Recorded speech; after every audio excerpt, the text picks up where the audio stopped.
Hey everyone, welcome to another edition of Ed Talks. This is one of those, if I can do it, you can do it type of things. And sometimes I'm really attracted to those, right? Because like, oh, okay. And then you'll listen to someone's story and you're like, no, not anyone could do that. You came from a point of privilege or something, and I can't relate. And no, that story doesn't work for me. I'm going to try one anyways, and I hope it does work for some people. And I truly believe this. This is from my heart. And I've written about this. Some of you know parts of this story, but not everyone does. And this is a different media, and maybe it'll be helpful to one person. But this is one of those, hey, if I can do it, you can do it. So I grew up pretty poor in Germany. We were fine though. We didn't really know we were poor, but it was kind of a fun upbringing, as I recall. Came over when I was around 10. So basically from Germanic roots, parents from Germany, Holocaust survivors, dad a concentration camp escapee, lost most of the family on dad's side at Auschwitz. He met my mom. They made something happen. 7 of us kids, so we ultimately get to the United States.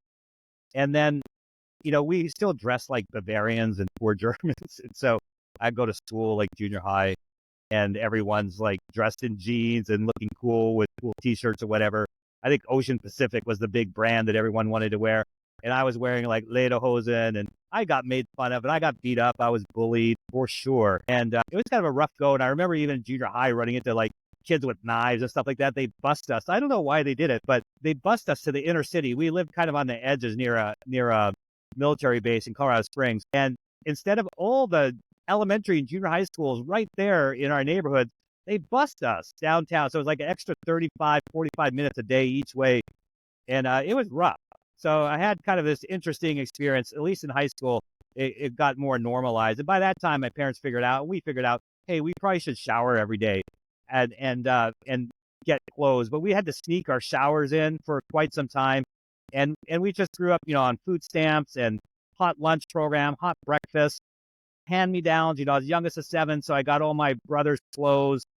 So I'm not asking anyone to feel sorry for me. I was just telling you like it is, like how I grew up. And then I was flunking out. I was like a jokester, flunking out. I got arrested a couple times in my youth, shoplifting. I got arrested for stealing my parents' cars. So my friends and I, we did it for like 8 weeks in a row. We'd steal our parents' cars at 1 a.m. We'd meet up. I remember tanking up the gas cans, gas tanks. At least we were smart enough to do that. But I do remember being questioned many times by the gas station attendants. Oh, how old are you guys? We're like, oh, we're 16. And we were 14, and we were doing crazy, crazy things. Finally got caught. That's a whole nother story. And gosh, I love my mom for how she reacted when the cops called. Basically saying, no, that's not possible in her German accent. But he's in this bedroom. So kudos to my mom for still believing me, even though I was like super rough. Anyways, flunking out. I went to college. I flunked out of college. I had a 1.6 GPA. I even took German creative writing, ROTC. And I was still getting like a 1.6. Ultimately got booted out. So I took time off to reflect, all that kind of stuff. And I was doing in the Army stuff at the same time. And in the Army, like basic training when I was 17, I was going to get kicked out, literally kicked out. And what happened was I was in a line to get people getting kicked out. And it got late in the evening. And I think the commander was just tired and wanted to go home, see his family or something. And so they said, all right, we'll get the rest of you tomorrow. And they never called us back. So it was like a second chance. So that's how bad it was. It's just funny to look back on it, but I just share those stories to say, hey, I've been bullied. I've been a flunky. I've been a drunk. That was the other thing. That's why I was flunking college in part because I was drinking so much. So it was a rough go. And then once I got my life sort of squared away, it was still a rough go trying to get that first job. And I had kids on the way. And so I took whatever job. I worked at Teledyne Water Pick. I put together shower heads on assembly line. But this time I had my master's degree. So I got back into school and all that kind of stuff and trying to get, like I said, my life together. And so I was like doing assembly line work and woodwork. And I then finally at Teledyne Waterpick realized, oh, this guy's got a little bit of other skills. So I took another job as a field sales administrator. Actually got fired from that. So it's like, what? How could I get fired from that? So that's a whole different story, but it doesn't matter. The point is, I wasn't until 28 where I first got, I think, my first salary job in healthcare. I remember it was $33,000 a year. I was a physician services coordinator at Poudre Valley Hospital, now part of UC Health.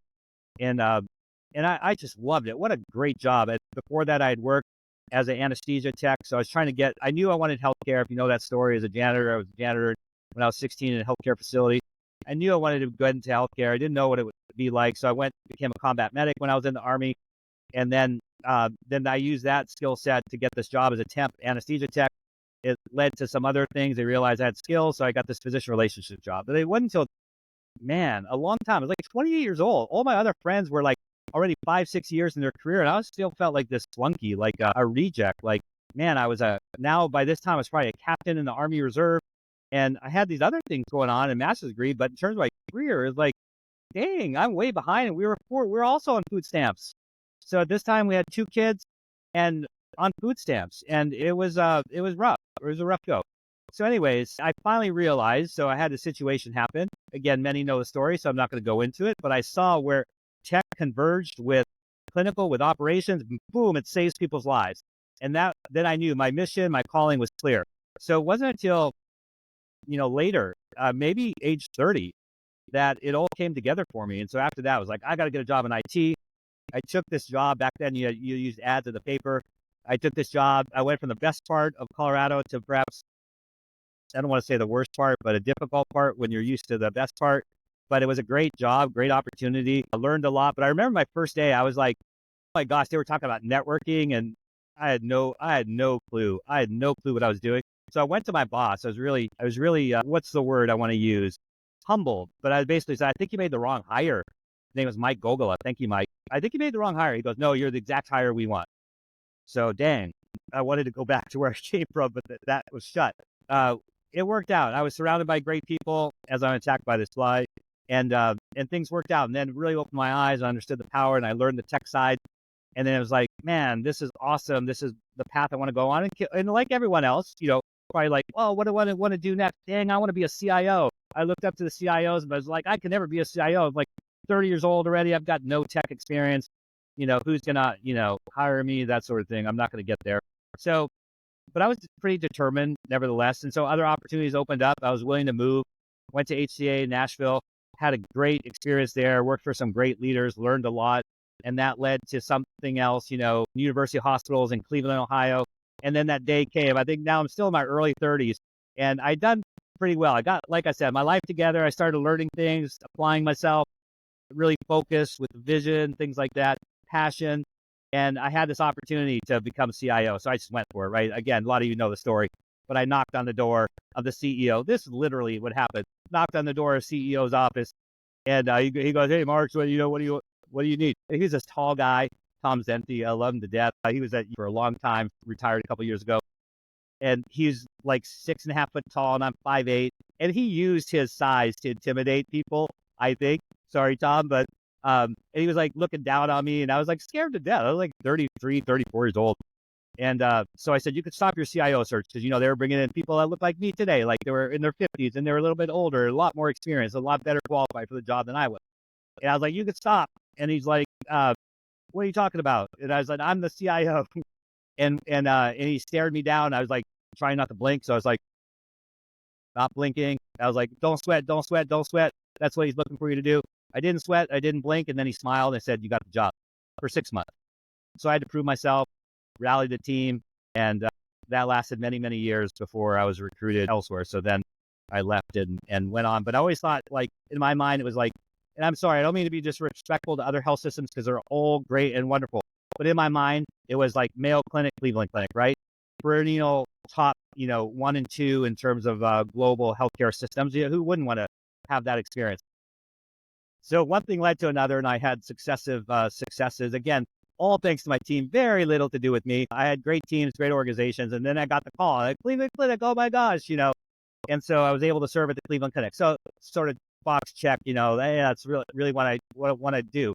And then, obviously I got to do New York City Health and Hospitals and Texas Health, and just these great organizations doing great missional work in their communities or globally. And along the way, got to start writing books. It's just like, it's too good to be true. Like, it's like, how does this happen? And I say this in all humility. This is not oh, look at me, how wonderful I am. Because I tell you, I've got plenty of failures, and I've already shared a few of them with you. Plenty of failures along the way.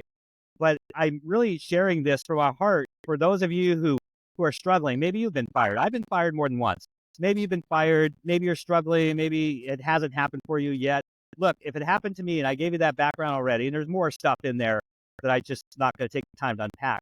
But if it happened to me, it could happen to anyone. But I kept going, right? I just had that vision, passion, saying yes to things, and became the board chair for Texas Health Services Authority. It's a public-private partnership in Texas. Did that on the side.